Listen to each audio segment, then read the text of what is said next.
आज हम सीखने वाले हैं 8वीं क्लास का सबक नंबर 3 मैथ्स कुव्वतनुमा और जज़ुल मकब। तो सबक को स्टार्ट करने से पहले उसका इंट्रोडक्शन देख लेते हैं। क्या है कुव्वतनुमा, क्या होता है जज़ुल मकब क्या होता है। तो सबसे पहले कुव्वतनुमा को समझते हैं। तो जैसे मैंने यहाँ लिखा हो 5 और ऊपर लिखा हो इधर 3, तो ये जो 5 है इसको हम बोलेंगे असास, और 5 के ऊपर जो छोटा सा मैंने लिखा हो इसको हम लोग क्या बोलेंगे, कुव्वत। तो इसको पढ़ते हैं 5 की कुव्वत 3, यानी 5 के ऊपर जो छोटा सा लिखा हुआ है उसी को हम क्या कहते हैं, कुव्वत कहते हैं। और जो भी अदद रहेगा उसको हम क्या कहेंगे, असास। जैसे यहाँ पर मैंने लिख दिया 6 की कुव्वत 4, तो ये जो 6 है वो क्या बन जाएगा, असास, और ये जो 4 छोटा सा है वो क्या बन जाएगा, कुव्वत बन जाएगा। उसी को लेके यहाँ पर टोटल 9 रूल बताए गए हैं। ये 9 रूल आपके लिए बहुत ही ज़्यादा इंपॉर्टेंट है, क्योंकि यही आगे चलकर आपको 9th में जो है अलजेब्रा का पार्ट बनने वाला है। तो इसके लिए अच्छे से समझिए ताकि आपको आगे की क्लासेस में भी क्या हो, आपको आसानी हो। स्टार्ट करते हैं। सबसे पहला रूल है कि a की कुव्वत m ज़र्ब a की कुव्वत n। अब बीच में ज़र्ब की अलामत है, तो जब भी ज़र्ब की अलामत होगी तो कुव्वतों की क्या होने वाली है, जमा। अब इसको मैं एक एग्जांपल से एक्सप्लेन करता हूँ। जैसे मैंने यहाँ पर ले लिया, मान के चलो 4, और उसकी कुव्वत ले लिया 3, तो 4 की कुव्वत 3, बीच में ज़र्ब, यहाँ पर दोनों सेम है a और a, तो इसके लिए नंबर यहाँ पर भी 4 ही लेंगे। और ले लेते हैं इसकी कुव्वत 2। तो आंसर कैसा लिखेंगे, तो देखो a, तो a मतलब ये 4 है हमारे लिए, तो 4 लिख देंगे। m जमा n, तो कुव्वतों की जमा, तो कुव्वत है 3 और दूसरा है 2, तो आंसर क्या मिलेगा हमको, 4 की कुव्वत 5। यानी जब भी ज़र्ब का अमल होगा तो हम क्या करेंगे, कुव्वतों की जमा करेंगे। ये है पहला उसूल। दूसरा उसूल कि अगर कुव्वतों की क्या हो रही है, तकसीम, मतलब जो असास हमको दिए हुए, असास के बीच में क्या है, तकसीम का अमल है। तकसीम का अमल है तो कुव्वतों की क्या हो जाएगी, नफ़ी हो जाएगी। इसको एग्जांपल लेते हैं। जैसे 5 की कुव्वत 4 तकसीम 5 की कुव्वत 2 ले लिए। आंसर में ए मतलब जिसको हमने लिए यहाँ पर, तो ये हो जाएगा 5। कुव्वतों की क्या होने वाली है, नफ़ी, तो 4 नफ़ी 2, तो आंसर क्या मिलेगा हमको, 4 में से 2 गया तो 5 की कुव्वत 2। इस तरीके से कुव्वत को सॉल्व करना है। ऐसे ही आगे भी है सारे, तो इसको एक एक करके एक्सप्लेन करता हूँ। a ज़र्ब b कॉस की कुव्वत m, तो उसका आंसर क्या है, a की कुव्वत भी m और a की कुव्वत भी n, यानी सॉरी यहाँ पर थोड़ा सा गड़बड़ हो गया, m, दोनों की कुव्वत m होगा। a की कुव्वत भी m और यहाँ पर है b, तो b की कुव्वत भी m रहेगा। अब जैसे एग्जांपल लेता हूँ, 5 ज़र्ब 4, दोनों अलग अलग अदद लिया है, तो 5 ज़र्ब 4, तो यहाँ पर हम लिखेंगे किस तरीके से, जैसे यहाँ पर 3 ले लिया कुव्वत, तो फिर लिखने के लिए 5 की कुव्वत भी 3, बीच में ज़र्ब, 4 की कुव्वत भी क्या रहेगी, 3। यानी जब ब्रैकेट को हटाया जाएगा तो इस तरीके से सॉल्व किया जाएगा। ये हो गया तीसरा उसूल। चौथा उसूल है a की कुव्वत 0, तो आंसर क्या आ रहा है, 1 आ रहा है। अब a मतलब कोई भी नंबर लेना हमको, तो जैसे मैं यहाँ 6 ले लेता हूँ, तो 6 की कुव्वत 0। अब बच्चे बोलेंगे सर 6 की कुव्वत 0 यानी 6 लिख दो। ऐसा नहीं है, जब भी किसी अदद की कुव्वत 0 आएगी तो आंसर क्या आएगा, हमेशा 1 ही रहेगा। अब चाहे यहाँ पर आप 100 की कुव्वत 0 लिख दो तो भी आंसर क्या आएगा, 1 ही आएगा। यानी जब भी कुव्वत 0 है तो आंसर क्या आएगा, हमेशा 1 ही आएगा। इस बात को याद रखो क्योंकि बहुत ही इंपॉर्टेंट है ये। तो ये हो गया चौथा उसूल। बढ़ते हैं 5वें पे। तो 5वां उसूल ये है कि a की कुव्वत नफ़ी m, कुव्वत नफ़ी m में दिया हुआ है, तो अब इसको हमको जब नफ़ी को जमा में कन्वर्ट करना है तो बटे में कुछ नहीं है, तो इसको रिवर्स करेंगे तो ऊपर 1 आ जाएगा और क्या हो जाएगा, वो कुव्वत जमा में कन्वर्ट हो जाएगा। इसको समझने के लिए जैसे मैंने लिखा 5 की कुव्वत नफ़ी 2, अब मुझे इसको जमा की सूरत में कन्वर्ट करना है, तो 5 के बटे में कुछ नहीं मतलब 1 है, तो इसको लिखने के लिए हम लोग लिखेंगे 1 बटे 5 और नफ़ी 2 का क्या हो जाएगा, वो जमा 2 हो जाएगा। इस तरीके से ये चेंज होगा। ये था 5वां उसूल।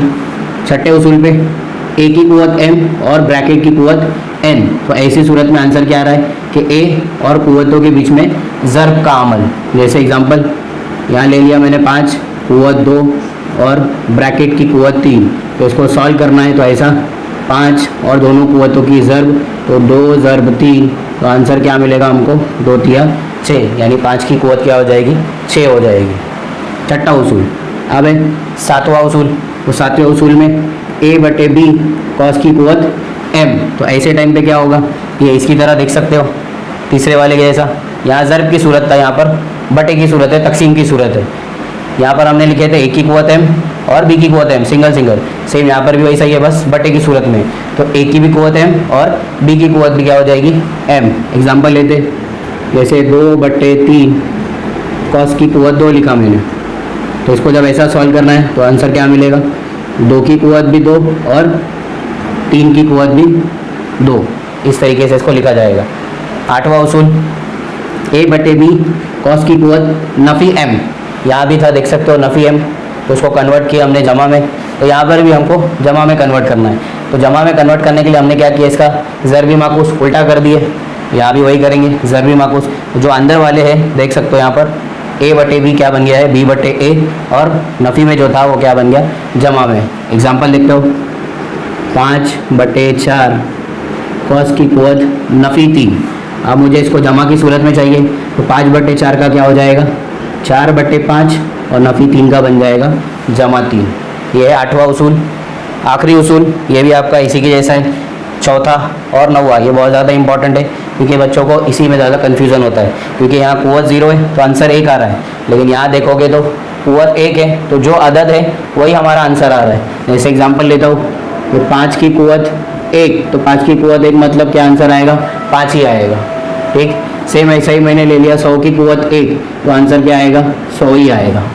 ठीक है बच्चों, बढ़ते हैं हमारे मश्क नंबर 3.1 की तरफ, जिसमें आपको पहला सवाल कुछ इस तरीके से दिया है कि मंददा झेल एदाद को कुव्वत नुमाई सूरत में लिखिए। स्क्रीन पर भी आपको सवाल नज़र आएगा, जिसमें आपको पहला बोला है कि 13 का 5वां जज़र। तो सबसे पहले लिखने का तरीका समझा देता हूँ कि 5वां जज़र कुव्वत क्या, उसको एक्सप्लेन करता हूँ। एग्ज़ाम्पल के तौर पे मैंने यहाँ पर लिखा 5 की कुव्वत 1/2। तो 5 की कुव्वत 1/2 का मतलब क्या, कि ये जो ऊपर वाला मैंने लिखा हो ये दिखाता है कुव्वत को, और नीचे जो मैंने लिखा हो ये दिखाता है हमारे जज़र को।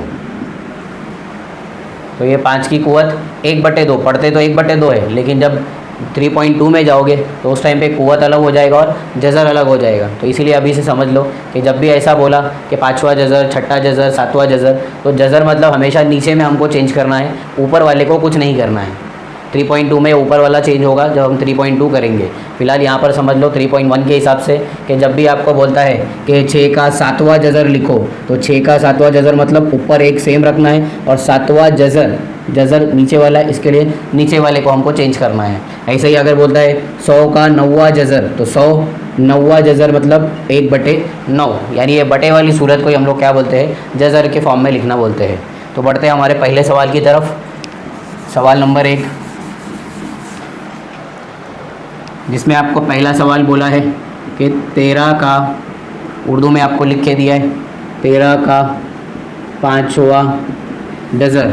अब इसका जवाब लिखना है 13 का 5वां जज़र। तो नंबर कौन है यहाँ पर, 13, 5वां जज़र। तो 5वां, जब भी जज़र आया तो नीचे को चेंज करना है, तो 13 का 5वां जज़र हो गया इसका आंसर। ऐसा ही दूसरा सवाल, दूसरा आपको दिया है 9 का 6ठा जज़र। तो 9 का, तो इसके लिए लिखोगे 9, और 6ठा जज़र बोला है तो ऊपर 1 और नीचे में क्या आ जाएगा बच्चों, 6 आ जाएगा। 9 का 6ठा जज़र, इस तरीके से आपको लिखना है। फिर तीसरा सवाल आपको दिया है 256 का जज़रुल मुरब्बा। 256 का जज़रुल मुरब्बा, तो 256 लिख दो, और जज़रुल मुरब्बा, मुरब्बा मतलब 2 होता है, तो जज़रुल मुरब्बा मतलब 1/2 होता है। तो 256 का जज़रुल मुरब्बा। फिर इसी का आखिरी सवाल, चौथा पहले सवाल का, 17 का जज़रुल मकब। अब 17 का जज़रुल मकब, तो पहले 17 को लिख दो। जज़रुल मकब, बच्चों मकब मतलब क्या होता है, कुव्वत 3 होता है, तो इसके लिए हम लोग क्या लिखेंगे, 1/3, यानी 17 का जज़रुल मकब। ये हो गया आपका पहला सवाल। पहले सवाल के चारों भी सवाल हो गए। बढ़ते हैं सवाल नंबर 2 की तरफ। सवाल नंबर 2 आपको दिया है कि 10 झेल हर कुव्वत नुमाई अदद को किस अदद का कौन सा जज़र है की सूरत में लिखिए। यानी जो हमने अभी देखो जो वर्ड में दिया था, इसको ऐसा नंबर के फॉर्म में लिखे, यानी अल्फाज में दिए गए थे आपको, और नंबर के फॉर्म में लिखे। आप सवाल नंबर 2 को देखोगे तो नंबर के फॉर्म में दिया है और उसको अल्फाज यानी जुमलों के फॉर्म में आपको लिखना है। जिसमें पहला सवाल आपको दिया है 81 की कुवत 1/4, कुछ इस तरीके से आपको लिख के दिया है। 81 की कुवत 1/4। अब इसको हमको उर्दू में लिखना है, अल्फाजों में लिखना है। तो कैसा पढ़ रहे हो? 81 की कुवत 1/4। तो नीचे वाले को हम क्या पढ़ते हैं? जज़र ना बच्चों। तो हम जवाब लिखेंगे इसका 81 का कौन सा जज़र है? ये चौथा, और लिख देंगे आगे जज़र। 81 का चौथा जज़र। इस तरीके से इसको सॉल्व करना है। फिर दूसरा आपको दिया है, दूसरा सवाल 49 की कुवत 1/2 दिया है। तो बच्चों इसको दो तरीके से आप लिख सकते हो। जैसे एक तो ये लिख सकते हो कि 49 का कौन सा जज़र आएगा ये? तो 49 का दूसरा जज़र, ऐसा भी लिख सकते हो। और एक और तरीके से 49 का जब भी कुवत 2 आया तो कुवत 2 को हम लोग क्या बोलते हैं बच्चों? जज़रुल मुरब्बा बोलते हैं। तो हम ऐसा लिख सकते हैं 49 का जज़रुल मुरब्बा। दोनों में से कोई भी लिखो, आंसर आपका राइट है। कुवत 2 आया तब। फिर आगे बढ़ते हैं सवाल नंबर 3। तो सवाल नंबर 3 में आपको दिया है 15 की कुवत 1/5। इसका जवाब कैसे लिखोगे बच्चों? 15 का 5वां जज़र, तो 15 का 5वां जज़र। इस तरीके से तीसरा सवाल। फिर चौथा सवाल आपको दिया है 512 की कुवत 1/9। इसका जवाब किस तरीके से लिखोगे बच्चों? अब तक तो आपको समझ में आ गया होगा कैसे लिखना है। तो 512 को 512 वैसा ही लिखोगे आप। कौन सी जज़र है? तो 9वां जज़र है। तो 512 का 9वां जज़र।